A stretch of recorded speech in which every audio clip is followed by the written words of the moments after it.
Hello and welcome to this Warhammer 40k rulebook review. It is 8th edition. It is finally out. This is released about a couple of weeks ago and I'm really excited about this new edition. There are some problems that this edition has, but there are some really good rules that they have introduced into this new gaming system.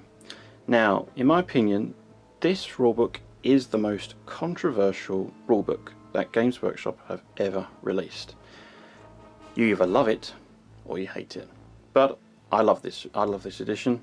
I've been playing it now for some time, since it's been released really. Played a few games. I have to say I'm quite impressed with the rules, the new changes, but there are some rules that I don't really like particularly.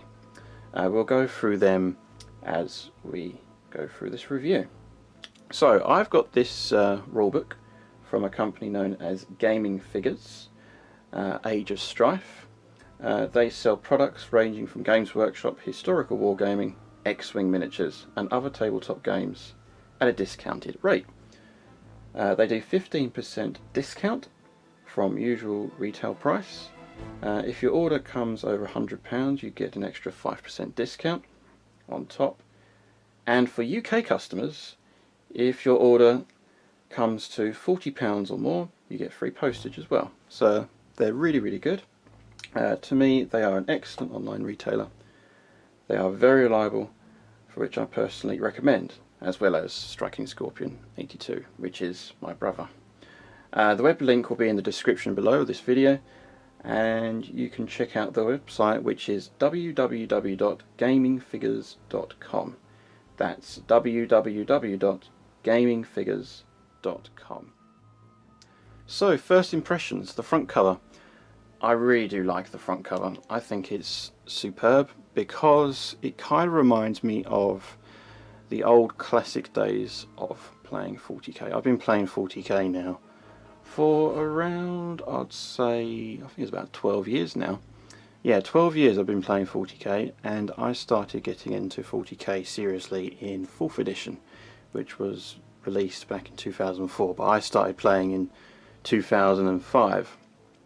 And the early days that we played was like with my brother's Tau and against my Ultramarines. So those are the old days of playing. But ever since then it's expanded our collection and we love the hobby ever since. Front cover, absolutely love the front cover.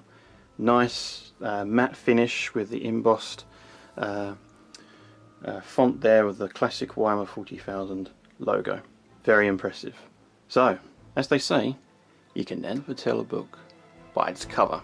So we're going to open the book and see what's inside. Now, the great thing about this rulebook, it comes with the core rule set. So basically gives you all the essential rules on there. You can see that. Very nice. Very good thinking from Games Workshop. And you can see here, that's the front cover. Lovely artwork, the new Primaris Space Marines Mark 10. And then could be Heresy coming along. Nurgle-fied. There you go. Awesome. Now, before I go through this, the Aquila. I finally know what that symbol symbolises. If you may have noticed, there's two heads. One of the heads is closed, which is on the left, and then one of the other head on the right, its eyes are open. This symbolises, if you look at the Horus Heresy Aquila, well, like the Aquila before the Horus Heresy, you had the double-headed Aquila with both the eyes open on both the heads. This symbolises the past was very bad for the Imperium, but then the Imperium wants to look forward to the future, hence the eyes are open. Interesting. Never knew that until quite recently. There you go. Look at this. This is the new Primaris Space Marine, new chapter actually for the Primaris Space Marines there. You've got Robute Guilliman, my favourite character of all time, and then it looks like Mortarion. Of the Death Guard. There you go, you got the not Death Watch, looks like the Black Templars fighting against the forces of chaos. Yes. Then you got the Lieutenant Primaris Space Marine against Nurgle. Awesome. Then you got the contents, we'll go through them as we do this review. It's nicely laid out. I love the artwork, it's probably my favourite looking rulebook out of all the editions. It's just absolutely gorgeous, the artwork. The Warhammer 40,000 Hobby. Look at that. Superb. And you've got the new Primaris Marines against the new Nurgle, Chaos. And they are Death Guard. You've got Blood Angels, and then you've got Gene Stealer Cults. Yep. They're cool. In the new edition, they're really good apparently. Building and painting your Space Marine Warhammer 40,000 Gaming. Just gives you an intro, what the hobby is all about. Dark Millennium. Here we go. The Imperium of Man. It goes through all the fluff and lore. The Eldry of the Imperium. Which is cool. There you go, all the different orders of the Imperium. I love the classic names, I really do love, like the Adeptus Astronomica and all that, and Adeptus Astartes. It's brilliant. Love that. Emperors lost among the stars. Mankind and the Immaterium. Psychers. Worlds of the Imperium. Despite the fact that the Imperium is in trouble, kind of, there's still a big empire. Still the biggest in the galaxy. The Ecclesiarchy. A deadly evolution. Ages of Mankind. There you go, critical time of the period. So you got the Age of Terror, Millennium 1000 to 15, and then you got the Age of Strife. So it gives you all the time periods, which is good. Great betrayal, victories, heavy toil, repercussions. Age of the Imperium. So there you go, it gives you all the great conflicts that have happened during the Age of the Imperium. Robute Gilliman. And you've got characters there. This is from the Gathering Storm books, which are awesome. Imperialis Dominatus. This is the current map now. As the story has progressed, it's actually the first time in this, actually it'll be the first rulebook to expand the story and go beyond, which is good. I look forward to it. They haven't like Sigmar'd it in a way. They've kept it to the storyline, kept it fluffy, and it's really interesting how the story will progress. We look forward to that. Dark Imperium. Standard Armageddon. Cool. Then you've got the classic 6th edition cover. There, the armies of the Imperium. It tells you all the factions. The Adeptus Astartes. You've got the new Primaris Space Marines. I love that pose. There's something about that pose. He just looks hard. And then what makes him hard is his weaponry as well. The new bolt rifle, the assault bolter, and plasma incinerator. They are superb weapons for the new Space Marine breed. Then, the good thing about the new Space Marines is that they can be assigned to any chapter, which is very, very cool. Blood Angels, Dark Angels, Space Wolves, Grey Knights, and the Death Watch. The Astra Militarum, the Hammer of the Emperor. Humble human beings fighting in a desperate war. Yeah. Cadian shock troops. So good. That's why I collect them. The artwork does it for me, and that's what Games Workshop are renowned for, their superb artwork. Legio Cybernetica. Legionis Scutari. Quaestor. Imperialis. The Imperial Knights. House of Tehran. That's what faction I'm collecting for them, hopefully. The Assassinorum. Imperial Agents. There you go, you got some Plastic miniatures here. You've got Rulebook Element, Hellblaster, Incinerator Sergeant. Sorry, Incinerator Sergeant. Intercessor Sergeant. Incinerator Sergeant. And they can be assigned to any other chapters. There you go. You've got the Primaris Marines with the Salamanders. This really has been focused on the new Marines in this edition so far. The Imperial Knights. You've got Grey Knights. And then you've got the Astra Militarum. Scions, Tempestus Scions, Custodes. They really have expanded this hobby. And then you got the Forces of Chaos, Khorne, Tzeentch, Nurgle and Slaanesh. Demons of Chaos. The Death Guard. That's what I focus on as well, just as much. New Death Guard for Chaos. Absolutely awesome looking models. Thousand Suns. Renegades. Chaos Unbound. Here they come. Dark times come to the Imperium.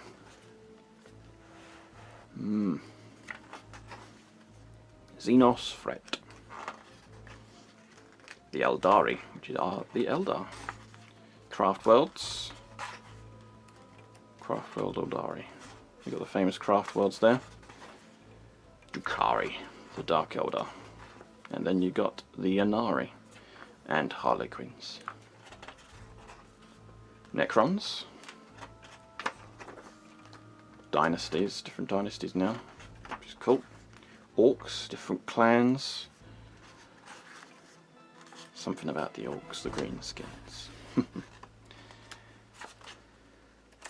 There you go, the Orc boys. They got the Tau Empire.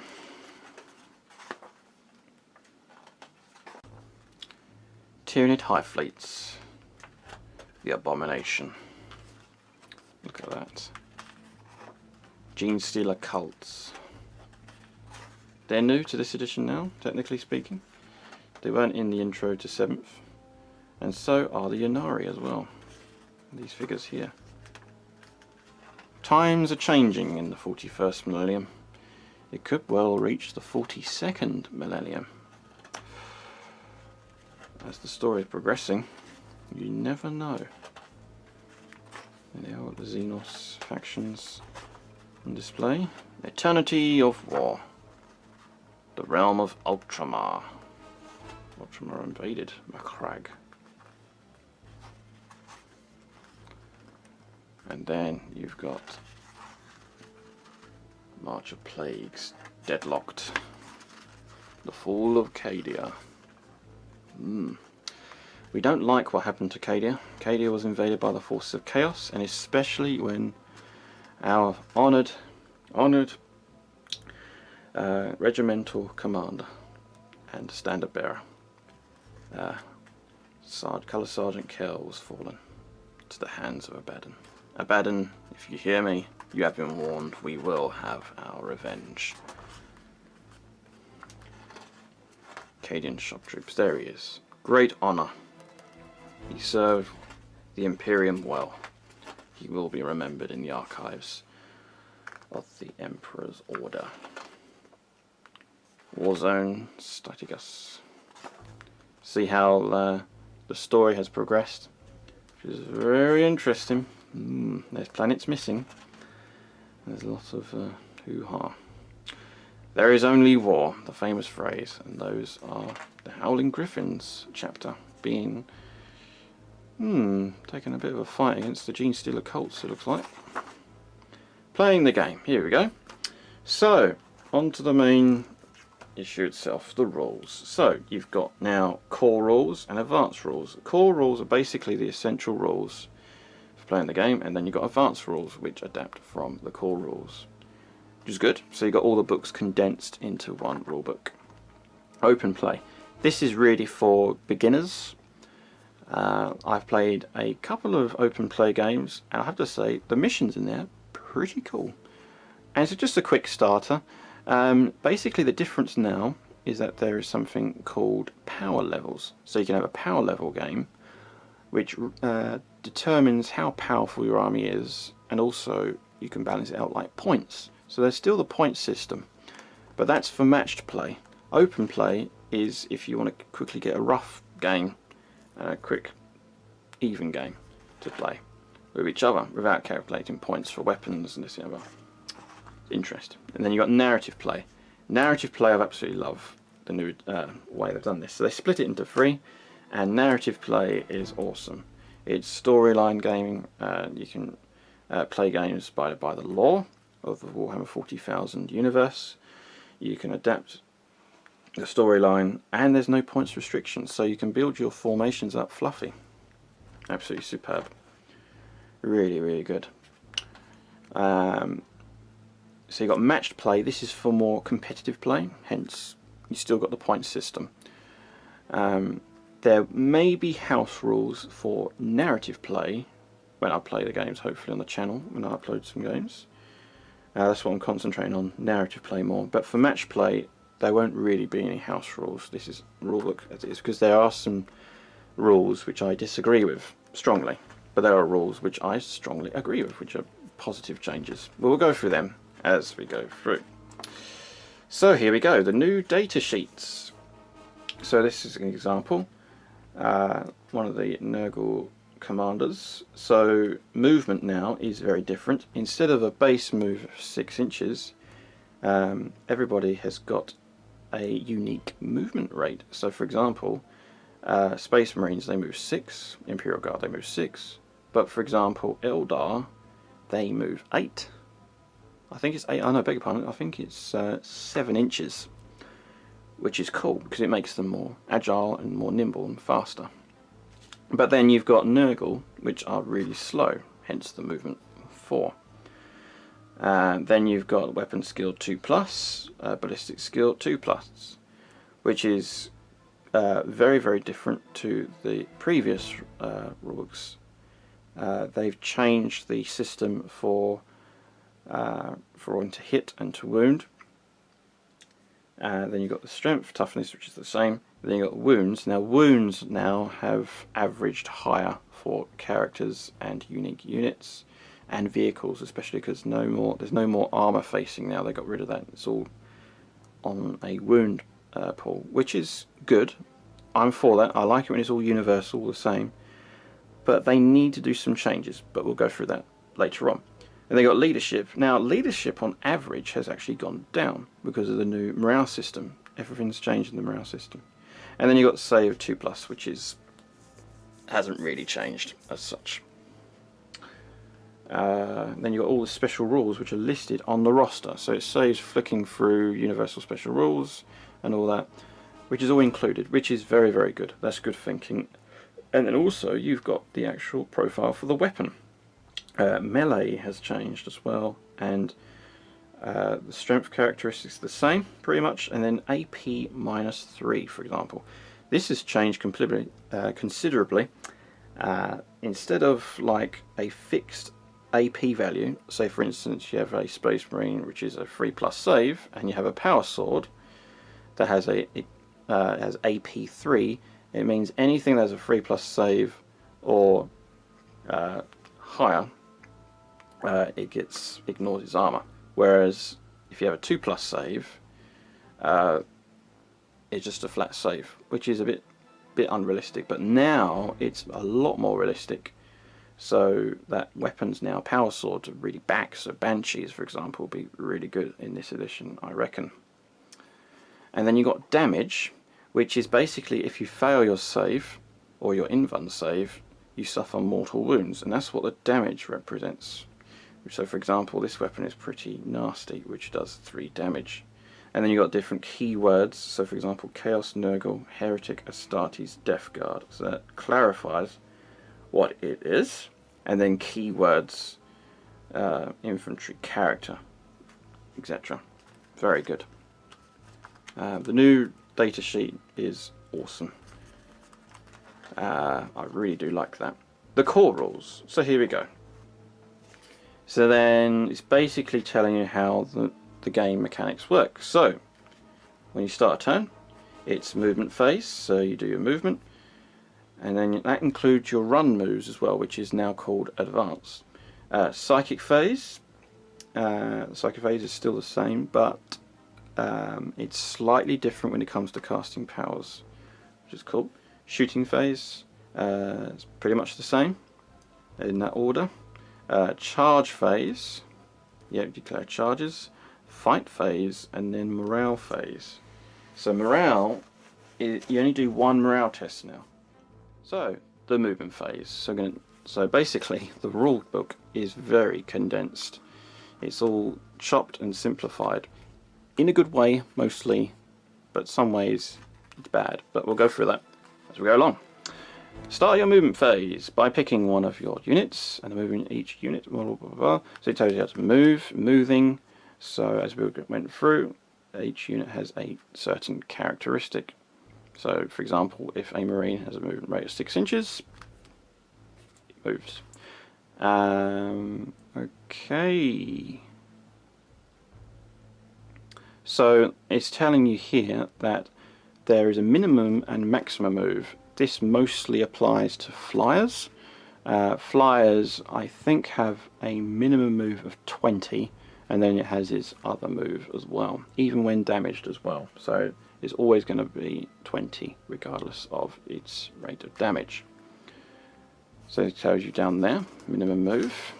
Enemy models. Right, all models in the same army are friendly models. Models that are controlled by an opposing player are enemy models. When you move a model in the movement phase, it may not be moved within one of any enemy models. So that's in the movement phase, okay?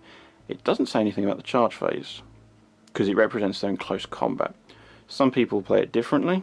Some people say you have to be within 1 inch away from the enemy, regardless of any phase. But it says movement phase, which is perfectly fine. Falling back. Units starting the movement phase within one of an enemy unit can either remain stationary or fall back. If you choose to fall back, the unit must end its move and then 1 inch away of all enemy units. And it falls back. It cannot advance, see below, or charge or later that turn. And if the unit falls back, it may not shoot as well. Yeah, this is good. But it can be a bit of a nightmare for vehicles. So for example, if a Land Raider was charged by, like, for example, Renegade Guard, okay, and the Land Raider wants to fall back, the Land Raider can't shoot. It's a little bit glitchy, I think. I think it should be like snapshots at least, but in this edition it hasn't got snapshots, which is a bit of a shame. But there's other units, except for the fly special rule, they can withdraw and then they can shoot, advance and charge. So that makes flies amazing. So Ghost Arcs are superb when it comes to that kind of thing. I think they need to fix that though, falling back. It's good that you can fall back from combat, that's cool. But yeah, it can be a bit glitchy, which is a bit of a shame. Advancing. Okay, so instead of running now, there's something called advancing. So for example, you can, if you don't want to shoot, you can run, which is a D6. But if you've got an assault weapon, you can shoot, but it's -1 ballistic skill, even though you advance, which is really good. And then you've got extra little sub-rules whenever you're in certain situations. So for example, wobbly model syndrome. So the opponent agrees where the model represents, that kind of thing. That's what it tells you there. And it tells you reinforcements. Many units have the ability to set up on the battlefield mid-turn. Okay. Typically, so yeah, it tells you how to have like reinforcements, that kind of thing. Okay, that's interesting. That's the movement phase. Psychic phase. A lot has changed here. Let's go through the little side rules here. Re-rolls, it tells you re-rolls here, and then roll-offs if something's like a bit of a debate, that kind of thing. So you can you're allowed something called a re-roll. Sequencing. When playing Warhammer 40,000, you occasionally find 2 or more rules that will be resolved at the same time. Normally at the start of the movement phase, or before the battle begins. When this happens during the game, the player whose turn it is chooses the order, and then things occur before the other game. Okay, the start of the battle round. The players roll off, and the winner decides in what order the rules are reserved. So that's interesting. That's cool. Okay, psychic phase. Yes, psychic phase is very different now. Instead of having like loads of dice, for example, you would have a dice per like warp charge, and then you have a warp charge pool on a d6. So for example, on the psychic phase, you start off with rolling a dice. So for example, you've got 3, and then you add up your mastery levels for your psychers. This can be a bit overpowering and overbalanced, and it became the next shooting phase. This was the argument. And then what they've done now is they've condensed it a lot. They've simplified it even more. So it's not as significant as it used to be. It's still powerful, but it's not as significant. Yeah. How do you cast powers now? It usually is on 4 pluses. You would cast 8 power, but then it has a warp charge. So for example, a power would be warp charge 3. You had to get 3 4 pluses, basically, and then other special rules apply. And then if you fail, and any roll of a double 6 was a perils. The difference now with psychic phase is now that psychic powers have a warp charge of 8, but this is rolled on 2d6. Okay, you have to get 8 or over to get that power. However, Perils of the Warp is on a roll of a double 1 as well as a double 6, which makes it really unpredictable. More likely to fry your brain with just the wounding, or just chaos demons just influencing the psycho, which is not nice. I had that happen to me in previous editions with my poor old heretic Imperial Guard Psycho in one of the Apocalypse games. That was quite funny. Okay, the shooting phase. Okay, so that's psychic phase done. We're on to shooting phase. Shooting phase. So you choose a unit to shoot with, choose targets, choose ranged weapon, resolve attacks, make a hit roll, make a wound roll, enemy allocates wound, enemy makes saving throw, inflict damage. Pretty similar to previous edition. Choose a unit to shoot with. Yep. Okay. Choose targets. So basically you choose your target. Basically you declare what you're shooting with that unit, and what that weapon is firing at, and then you do your shooting. So for example, if you had a Lehman Russ and you said, I'm going to fire the battle cannon at that target, I'm going to fire the sponsons at the infantry on the flanks, and then the las cannon is going to fire at that tank. The great thing about this edition is that you can split fire. For the past 20 years I've been waiting for this to come out, and it's finally a reality. Thank you, Games Workshop, for listening to people when it comes to split firing. So Lehman Russes, there is a purpose for having sponson weapons, which is, yes, superb, great stuff. That's what we wanted. And it's more tactical, and it's common sense. You would have in a tactical squad a las cannon and the bolters firing at the infantry, whereas the las cannon would concentrate its firepower on the tank. It's obvious. So that is really, really good move there. Split firing is one of the positives I love about this edition. It's really good, really, really cool. And then choose the ranged weapon. There's a number of attacks. So for example, instead of 1 dice, some weapons could have like 3 dice, like a heavy bolter has a profile of 3 shots, so you roll them together. It's basically what it is. It's exactly the same as previous editions. Characters, so models noted being character, detachment. Yes, the characters now, they cannot be shot at by units unless he is the closest model, which is really cool.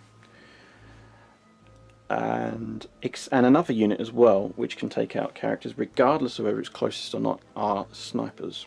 So snipers have a tactical advantage again, which is really good. Snipers weren't really that great in 7th edition, 6th edition, but in 8th edition they're a brilliant asset to have now. So you may see like Rangers and Space Marine Scouts with sniper rifles again. Fast dice rolling. This represents the repetitivity of constant dice rolling. The more you get used to the game, the more repetitive it will be. It becomes second knowledge to you. That's what it represents there. Characters. Okay, just give you a little example there. Okay, so that's the shooting phase. That's really cool. Shooting phase has improved a lot. Now, then you've got weapon types here, so still in the shooting phase section. Weapon types, and then it tells you the clarification of different types of weapons. So you've got assault, heavy, and threat. So here we go. Assault. A model with the assault weapon can fire even if it's advanced, even that turn. If it does so, it must subtract 1 from its hit rolls, and then when firing a weapon. So for example, if you're an assault weapon, it's -1 ballistic skill, even if you ran, which is called advanced, which is really, really good. This is the other thing I really like. Heavy. So Devastators are back, which is superb. This is a great move from Games Workshop, the rules writers. If the model with a heavy weapon has moved, preceding movement phase, you can subtract 1 from its to hit rolls made firing with this weapon. So instead of snap shooting, which is 6s to hit, which is really annoying, with heavy weapons now it's -1. So Space Marine Devastators with heavy bolter, it's forced to hit with 3 shots instead of 3s. And not only that, you can charge with heavy weapons, even if you fired. This is great, absolutely superb. And why would you not charge with a heavy weapon? That's what they cleared up, which is really cool. Rapid fire is the same. You can fire rapid fire weapons and charge, but you cannot fire rapid fire weapons if you advance. That's basically what it is. The grenade. Each time a unit shoots, a single model in a unit is equipped with grenades. May throw 1 instead of firing any other weapon. Which is cool, realistic, no complaints. Pistol. Now pistols are changed. With other weapons, except for pistols, you cannot shoot an enemy that is within 1 inch of you, except for pistols. Pistols are great for close combat and for being up close and personal towards the enemy. So a model can fire a pistol even if they are an enemy within 1 inch away from the unit, but it must target the closest enemy unit in such circumstances. So if you are within 1 inch of an enemy, you have to target that enemy, which is perfectly, that's absolutely fine. There's no problem at all. I have no objection to that. In my personal opinion, every time a model is equipped with both pistol and another type of ranged weapon, example a pistol and rapid fire weapon, shots, it can either shoot with its pistols or with all of its other weapons. Choose which one will fire pistols on non-pistols before making hit rolls. This is really good for Space Marines actually, because Space Marines, as bulk standard, they have pistols, so they can shoot in the close combat shooting phase, which is kind of strange, but it's realistic. It's totally fluff. So you can shoot even whilst you're in combat with pistols in the shooting phase. That's what it represents. That's really cool. Okay, resolve attacks. So you do your attacks, pretty much the same. To hit roll. Each time a model makes an attack, roll a dice. If the roll is equal greater than the attacking model's ballistic skill, the characters it scores a hit when the weapon is using. If not, the attack fails and the attack sequence ends. A roll of a 1 always fails, irrespective of any modifiers that may apply. This here does not apply for the complete opposite. So 7 pluses. There is actually rules now in this edition where you can have a 7+, meaning it's impossible to hit. Okay. I think there's like a unit of Death Copters which are renowned for that. Ooh. So not only are they difficult to hit, they're they have a special rule on top of that, so it makes it a 7+. Oof, makes Deathcopters nasty. Wound roll. Now this is where I have issues. Okay.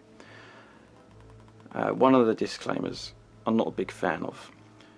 It's all good here, but anything can wound anything. So las guns can take down land raiders. Yeah, this can be a bit silly. I think there should be an extreme, so an extreme certainty and an extreme impossibility, which there is into the hit roll as well. What's the difference with the wound roll? Okay, here's my argument. So let's go through it first of all, what the rules state. If the strength is twice or more than the toughness, it's 2+. So you have a d6, you need a 2+ on a d6 to wound. Fair enough. Is the strength greater than the toughness? So if it's greater, it's a 3+ to wound.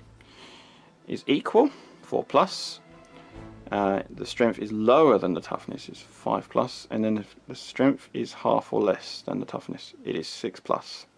Now, what I would add, if James Workshop would listen to this video or watch this video, is that I would have an extreme certainty. If your strength is over doubled than the opponent's toughness, it's an automatic wound. Okay, but then if you have, it's the complete opposite when the extreme for the toughness. If you have a strength, if you have a toughness that is over doubled the strength, you cannot wound it. So las guns won't be able to hurt land raiders and rhinos.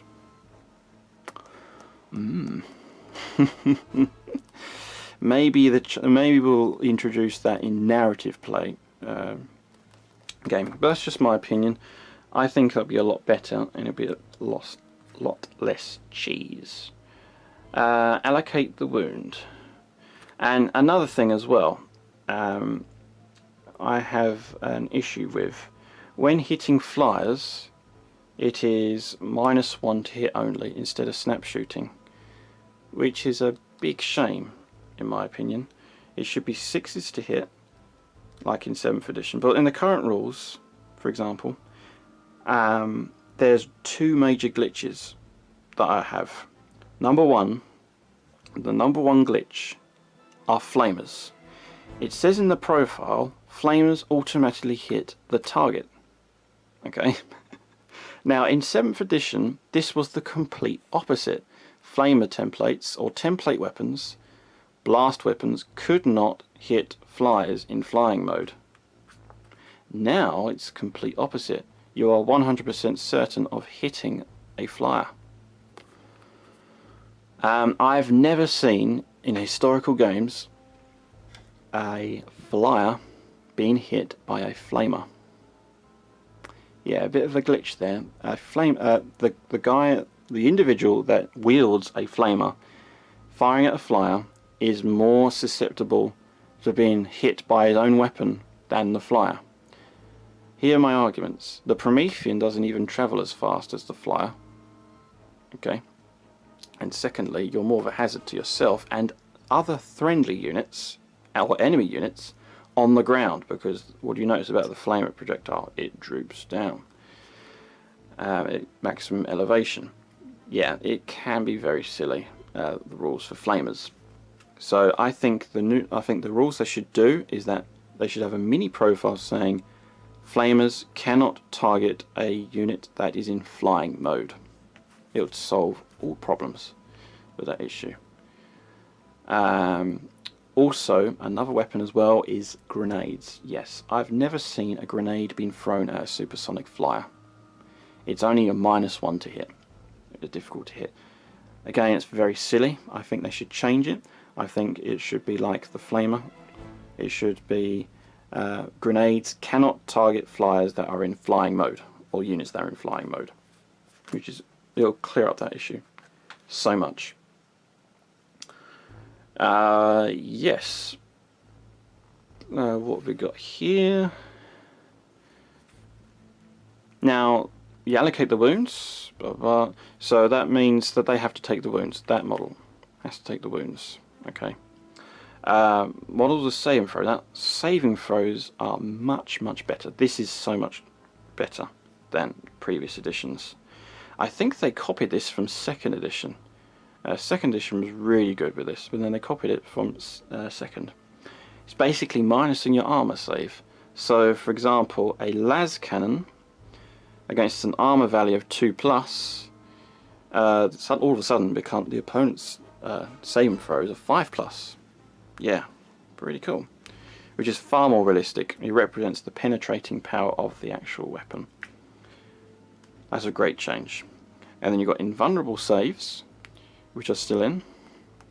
There are mortal wounds, ignore invulnerable saves now. Kind of interesting. Terrain and cover. And you've got mortal wounds, that's what we just spoke about there. Pretty much the same.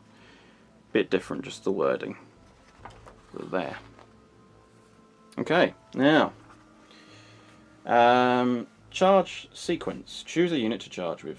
Choose targets. Enemy resolves Overwatch. Roll 2d6 and make charge move. So, for example, vehicles can charge as they've got a characteristic for attacks. Yes, some of the units that can charge is a bit cheesy. For example, flyers charging into flyers. You're more than likely to die than charging. I think it just represents, I don't know what it represents. You can be a little bit glitchy there, in my opinion. So for example, you could charge a Land Raider against a unit of Renegade Guardsmen or Chaos Space Marines. So you can actually charge. It has a weapons characteristic, which is cool. Right, so you choose your targets. Right, so what you do is if you are within 12 or more, enemy models within 12 of them, the targets charge. The target can attempt to fire Overwatch. Okay. Overwatch. Each time a target charge declared against a unit, target unit must immediately fire Overwatch and would be the attacker. Target can potentially fire Overwatch several times a turn, though it cannot fire if there are any enemy models in one of it. Okay. Overwatch is resolved like normal shooting attack, albeit resolved on roll of 6s. So it's not snapshots anymore. It just says you need 6+. Yeah. So regardless of modifiers. So why don't they do that for flyers? That's what we really miss. Now people are going to say, if you did 6s to hit, that will make flyers super hard, and it would. If you had that as it is, it would. But here's the advantage, okay? The advantage of the flyer is speed. But what do you notice about speed? You sacrifice speed for armor. And if I was doing my house rules for this edition, for narrative play especially, I won't do it for competitive play, but for narrative play, whenever you receive damage, it's double damage. So for example, an anti-aircraft gun on like a Hydra, the weapon stat is the Hydra autocannon, which has a damage rating of 2. But then if it fails its armor save, like for the flyer, if it fails its armor save, it would be damage 4 because of the flyer.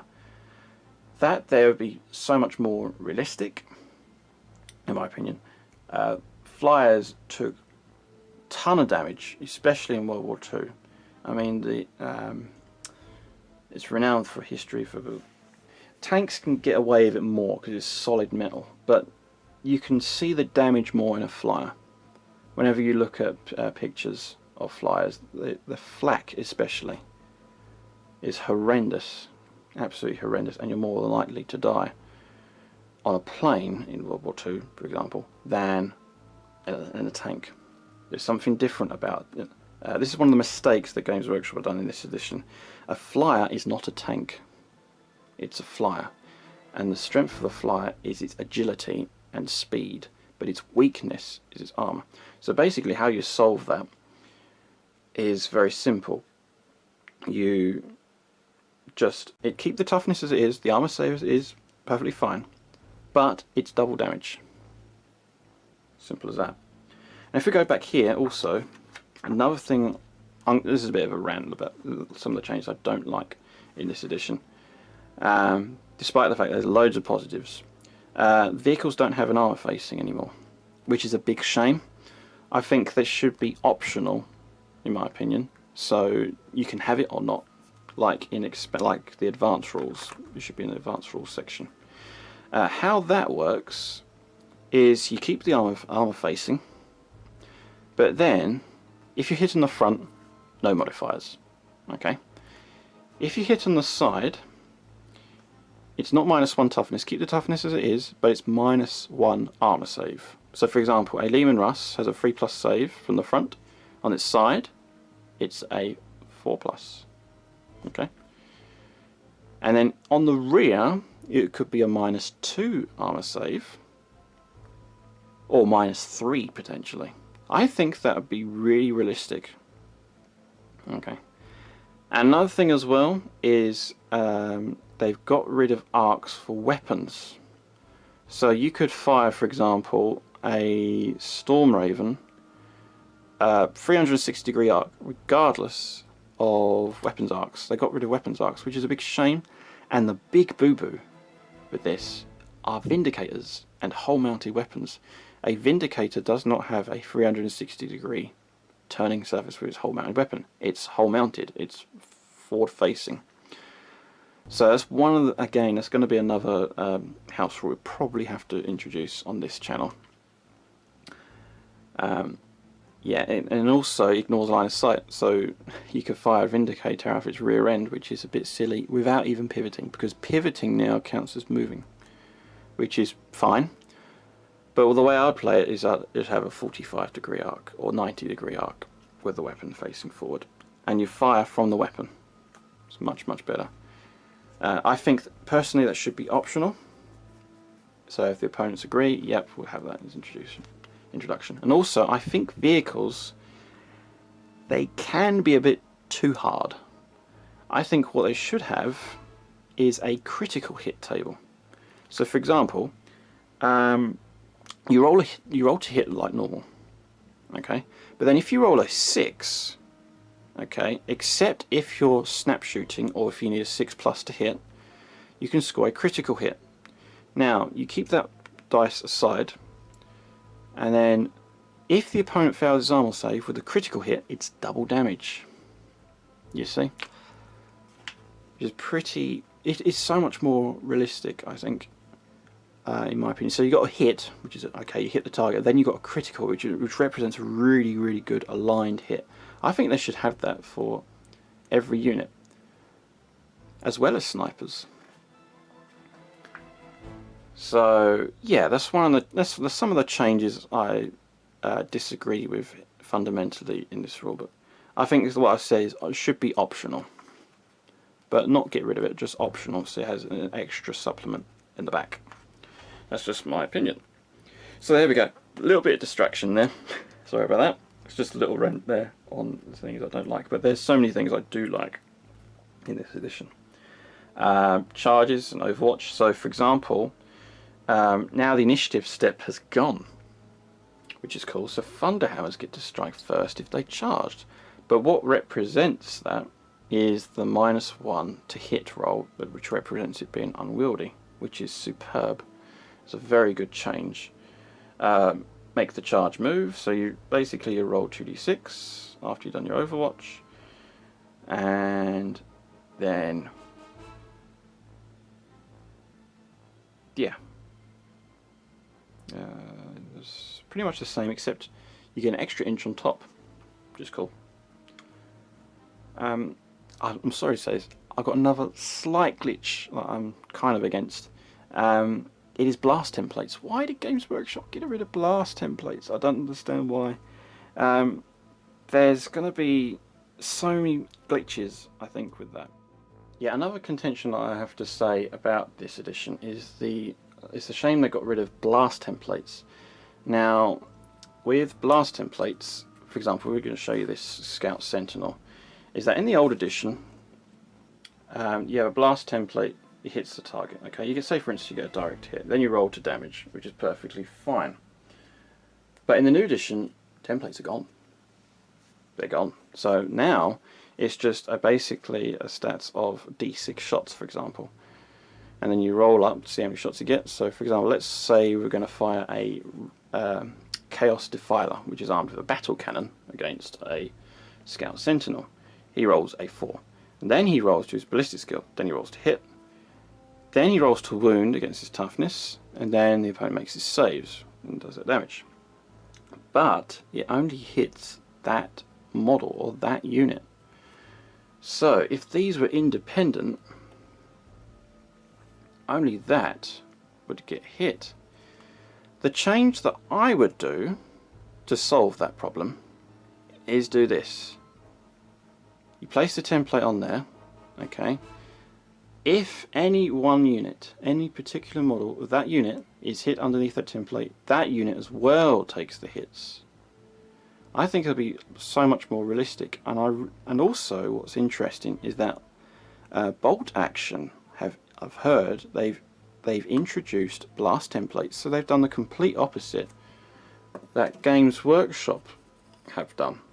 So Games Workshop have got rid of blast templates, whereas bolt action have introduced templates. Because with templates, it makes you spread your men out more. Now I've noticed in games it can be very clumped together. It's a bit of a shame. It's just a little glitch. Maybe they'll put that in the optional section of future rulebooks. Maybe. I hope they do. I think that'd be really good. And then an introduction of HE and AP, so armor penetration rounds. So I'm going to declare my armor penetration round against that tank. And against infantry, I'm just going to fight HE round. I think it should be more diverse when it comes to that. That's just my opinion. There's people probably won't like that, but when you think about it, it does make sense. So anyway, here we go. We're on the charge phase. Yep, so as I said, unwieldy is good. So unwieldy gets strike first, which is awesome. Fight subphase. So choose a unit to fight with. Piling up to 3 inches. Okay. Choose targets. Choose melee weapon. Resolve close combat attacks. Make a hit roll. Make a wound roll. Enemy allocates wound. Enemy makes saving throw. Inflict damage. Consolidate up to 3. Okay. Yes. What have we got here? No units selected more. Okay. Right. So any units charged in its model room, one of an enemy unit can be chosen to fight in the subphase. This includes all units, not just the controlled by the player. That turn it is. All units that charge the turn fight first. So you do the charge first, and then the opponent gets to do his reactions. And then it alternates. So if it's your turn, you choose one unit. So if it's a subphase, sub close combat, you're already in close combat, you didn't disengage, you say, I'm going to choose that unit to fight first if it's your turn, and then the opponent chooses which unit he wants to fight with next, and it alternates around. But charges, compulsory, go first. That's a really good, I do like that. I think it's, the more I've played it, I think it's pretty good. Pretty good. Because the initiative represents the movement rate and things like that, which is good. Then the melee weapons characteristic. This is so much better than previous editions. I thought the previous editions were good, but this is awesome. Yeah. So weapons now are like power swords and power fists have a minus armor save value, which is really realistic and common sense. Morale phase. Morale is a little bit glitchy. I think they should have a chart for this, because one of the things that was a bit annoying was you win a fight, but you took casualties. You still have to take a morale check, despite the fact that you've won. A little bit glitchy there. But then if you had a chart, like it could be represent, oh, they automatically rally, or they just take a few casualties, or it could take really bad casualties. Not casualties, just run away, just running away, that kind of thing. I think you still need charts in games. Not too many, but the fundamentals. I think morale is so important. Battles are won when it comes to morale. I think it should be a bigger section, slightly in my opinion, but that's my opinion. Transports. Yes, transports have changed a lot. You can disembark anywhere from the vehicle, so there's no more from the hatch anymore, that kind of thing. You can get out 3 inches, move, and assault. So long gone the days of assault vehicles, but now it's universal as compared to previous editions. Just cool. I'm for that, and it's worked really well, which is awesome. I've noticed as well with close combat, the melees actually last a little bit longer because there's less attacks on average for the average infantryman, which is cool. Makes it more Hollywood. Example of a term. So it's basically what we've gone through. That kind of thing. And you got the different missions. Fighting a battle. So this is the starter. Fighting a battle. Only war. And you got warlord traits. You don't have to roll. You just choose which one you want to choose. You can use a warlord trait. Preferred tactic. A personal ability makes them out amongst their peers. Immediately before either player starts to deploy their army, you can roll on the warlord traits table and determine what your warlord trait has. So, sorry, that's my mistake. You still have to roll for that warlord trait. It looks like, according to the rules. Only war. It gives you objectives, that kind of thing. I'll let you viewers explore that. Open play. This is for beginners. So you have missions for open play. So hence the power level setting. Gaming system. And then you've got different missions for open play. I've played Hold at All Costs. That was actually a really good mission actually. It's very quick, very easy, very simple for beginners, which is really good. I like that. War Without End looks like. Yeah, it's good. Yeah, open play. I'm really for that. It's good move. I think what I'll introduce, and also what it represents with open play, if you're using the power level setting, it gives you a rough estimate on which is the more powerful army. So if you use the point system, or even if it's just a narrative, it represents which is more powerful statistically and who should win. It's kind of like the Rome Total War system. It gives you a little bar, indicates saying, like the early games especially, it says, oh, that faction is slightly more powerful than yours, just to let you know. That kind of thing. Yeah, that's good. So the power level has that little bit of narrative, which is nice. It's another good thing about that. Narrative play, this is like all campaigns and that kind of thing, so no points restriction. It's just basically by the storyline. It's very, very good. Very, very good move from Games Workshop. So this edition is for all types of players, whether it be just quick play, narrative storyline, and competitive. It's good. Really good.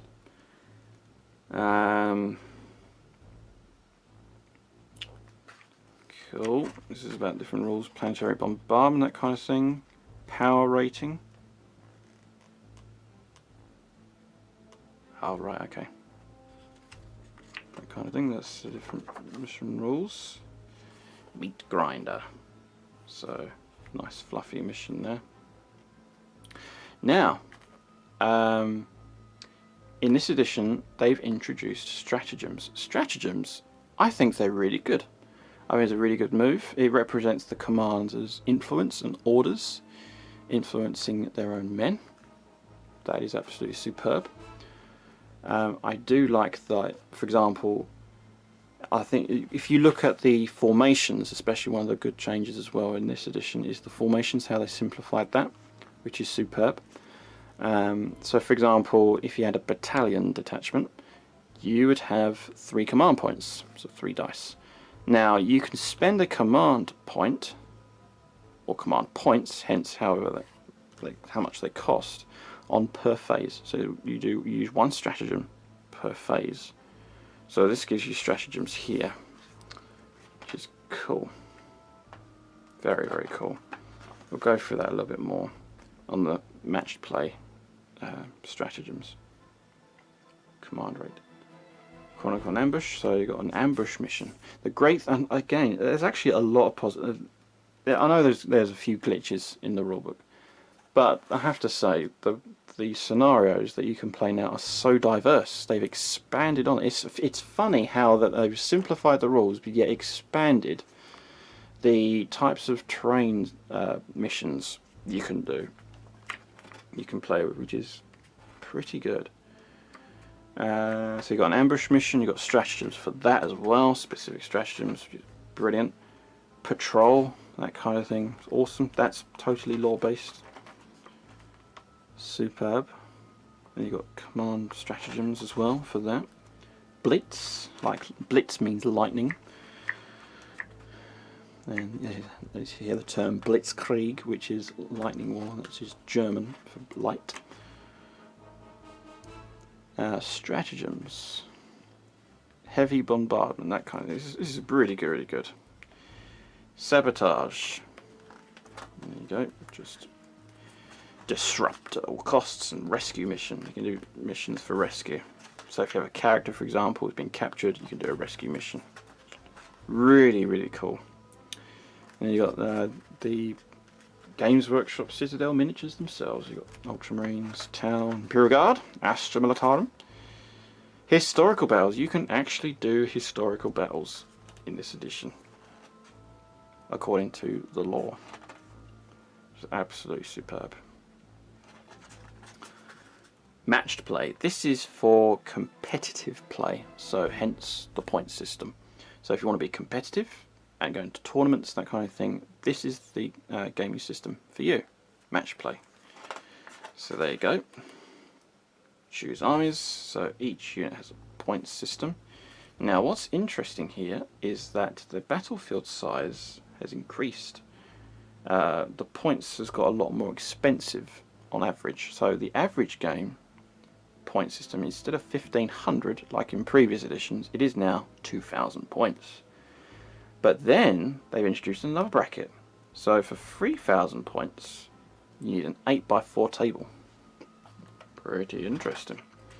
I remember playing the old days with Luke up in our loft, and we had a 4x4 table, and we had a 3,500 point game on it. That was per side. We had 3,500 points of Marines, the old Marines that are currently being revamped. And you've got different missions. So these are missions for match play. And then you still got Maelstrom of War table. So you've still got the Maelstrom of War missions, which is really, really cool. I've got mine. I'm playing some Maelstrom missions. I'm a big fan of Maelstrom. I like a balance of both, really. I have no objection to card play and regular game.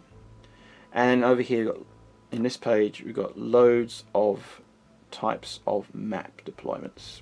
Excellent move, so much more diverse. It's really, really good. Absolutely superb. Retrieval mission. Now, I believe one of the big changes is deployment now. So they've actually gone back to 4th edition, how the game sets up. So for example, I deploy one unit, my opponent chooses to deploy another unit. It's 1 unit at a time and it alternates.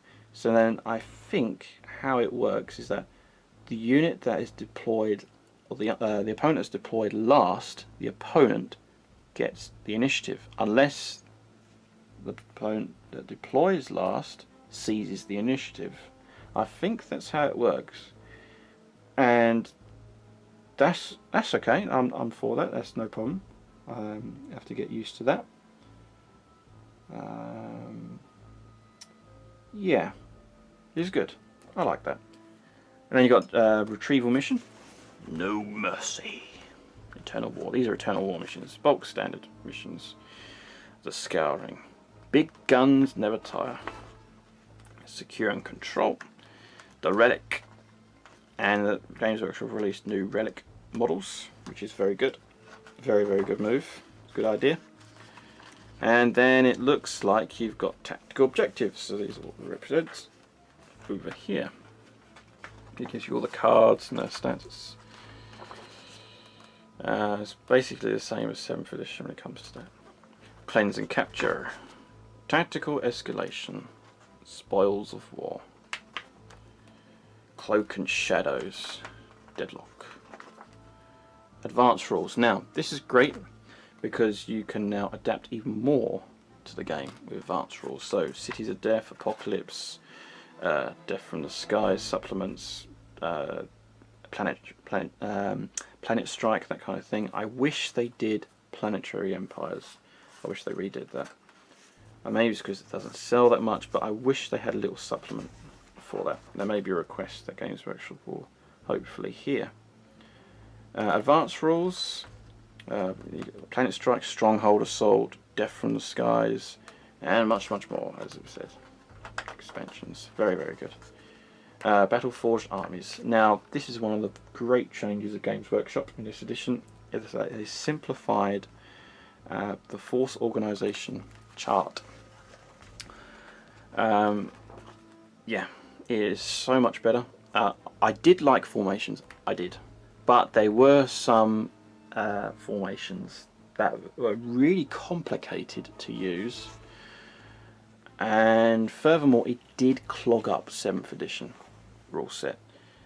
For example, especially the older codexes that suffered, especially orcs. For example, in the old edition, if you had 3 units of Gorkanauts, they get Furious Charge, but their maximum strength was 10 anyway, so it was completely useless.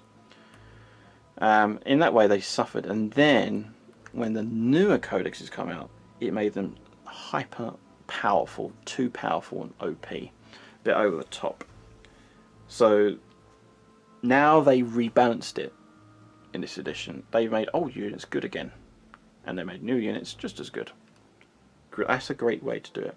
So they're no longer just a miniatures company, they are a miniatures and gaming company, which is the perfect balance, which is very good. Standard stratagems. So you got here, you can reroll any single dice, which is cool. So that's remember, this is done per phase. Counter offensive. This stratagem is used right after an enemy unit that has charged has fought. Select one of your own eligible units to fight with next. Okay. Insane bravery. You can automatically pass a single morale test. The stratagem must be used before taking the test. It's cool. So, say for instance a unit is in trouble. I don't want to fail my round. I'm going to spend a command point. You hold fast and stay. Hence the stratagem. That kind of thing. So then, you got the bulk standard force organisation. You've got patrol for smaller games, patrol detachment, battalion detachment for mid games, and then you've got like apocalyptic, semi-apocalyptic size brigade detachment. Now the bonuses, you get no stratagems for patrol. This represents the command influence and tiers, and then in for battalion, which would probably be the most common, you get a base standard of 3 command points. And then they add up if you have special rules like for characters, etc. And then you've got 9+ command points if you have a brigade detachment. So if you fill in the units that are in red, you get all those stratagems. It's very, very good. Also, they've introduced a new section called flyers. So you've got troops, elites, fast attack, heavy support, and flyers. Very, very good. Much, much better. And also you got Vanguard detachment, which is more for the elites choice, and you got an extra command point on top as well. Spearhead detachment, this is for heavy support, and then you got Outrider detachment, which is fast attack. And then you've got other formation detachments. So for you, Supreme Command detachments, that's your command and HQ. Super Heavy detachment, which you can use Imperial Knights, that comes to detachment. Air Wing detachment, Super heavy auxiliary detachment. It's a Lord of War, so for example like a Bane Blade or that kind of thing, or a Titan. Fortification, so compulsory must have one fortification network. And then you've got auxiliary detachment. These are optional. So yeah. And in order to capture an objective, it is the most models, I think this applies to most missions. Units that have the most models within 3 inches of an objective gets to hold the objective. So objectives, it's more realistic now when holding it. So they're no longer saying, oh, I got 1 man left. It just has to be, we outnumber you, we hold the objective, which is much better. That's a good change that they've done there. So then we've got some more showcase of the Imperial Guard and Tyranids. Battlefield terrain. So yeah, like for example Cities of Death, you can expand with the rules here, which we'll talk about in a little bit. Craters, gives you a special rule for craters. You get +1 to your save, that kind of thing. If you're fully within a crater, you get the cover, benefit of cover. There's a little bit of issues with cover, so in this edition, but it can be, as long as it's like negotiable, you'll be fine. They'll probably clear it up in the next FAQ or next update or chapter approves, which is what it's called. Different types of terrain, hills, that kind of thing. Battle zones. So then you got still got the mysterious objectives. Battle zones. Line them up. Okay, that's cool. It's another stratagem point there. See, they really have expanded on stratagem points, which is cool. Planet Strike. Yep, so you got bastions, that kind of thing. Really, really good. So fortification, instead of +1 cover save, you get +2. Basically what it represents. Cities of Death. Yeah, Cities of Death is really cool. I think this would be very popular for people to use. For example, the rules are, if a unit stays in cover and doesn't move, it gets +2 to its cover save instead of +1. And furthermore, there's a special rule for grenades, which is called Fire in the Hole. It's basically, instead of rolling D3, it's just a flat 3 shots on your profile for when shooting enemy units that are in a building, which is cool. Just really, really good. And you've got extra command points here. No, nice, very good. Stronghold Assault, this represents like fortifications, that kind of thing. It is very, very good. And Bunker Assault, different types of missions there. Death from the Skies. Yeah, I think they really need to change the rules for flyers. Personally, should be like for ground targets, needed 60 to hit, double damage against flyers. I think that would work out really well if they did that. But do you know what's the ironic thing is? They've got rid of arcs, but then you've got a firing arc system. All they need to do is do that. You know, everybody would be pleased. Or it could be optional, which would be even greater if they did that. So, see, this is the thing. As weapons now have no longer a certain angle to fire at, you could have a flyer which is facing the opposite way and shoot on its rear arc. See what I mean? Can be a bit silly. So say for instance, this is a very poor example of a flyer. So the flyer comes down here, it can shoot from its rear end and it suffers a +2 to hit, or actually a bonus of +2 to hit, which is completely glitchy. I think that's how it works. It's just a bit strange. Yeah, rear and tailing is +2 to hit rolls. Front head on pass, +1 to roll, so it's hitting from the front. Flyer comes down, you get +1 to hit. And then on the side it's obviously more difficult, which is fine. No objection to that. It's just the firing arc that makes it glitchy, so you can fire from the rear, which is a bit silly. But the good thing about this expansion is that in the current core rules, flyers cannot disembark from the table. Now you can in this if you use the advanced rules for Death from the Skies, which is absolutely fine, just realistic like in 7th edition. And you can deploy your aircraft on the table on turn 1, right on the beginning of turn 1. Interesting, before the game begins. And for reserves now, I've got another thing I forgot to mention now. You don't have to roll for reserves.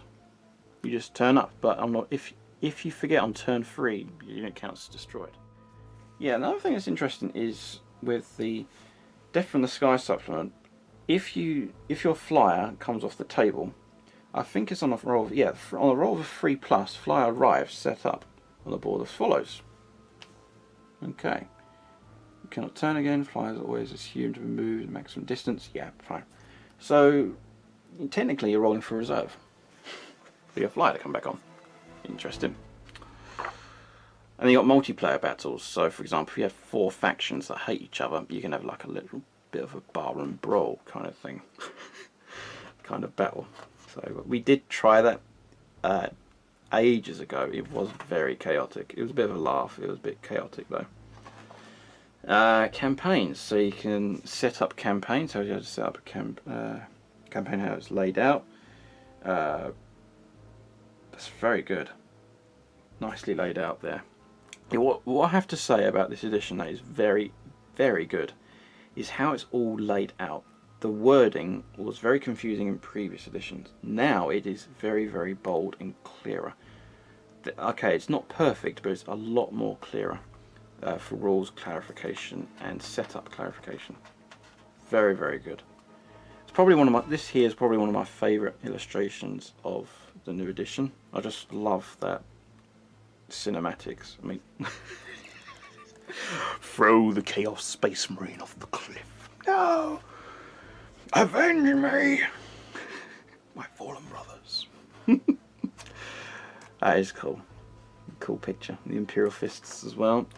Then you got the appendix. Loads of fluff. And the index. All very condensed. And there you go. That there is 8th edition.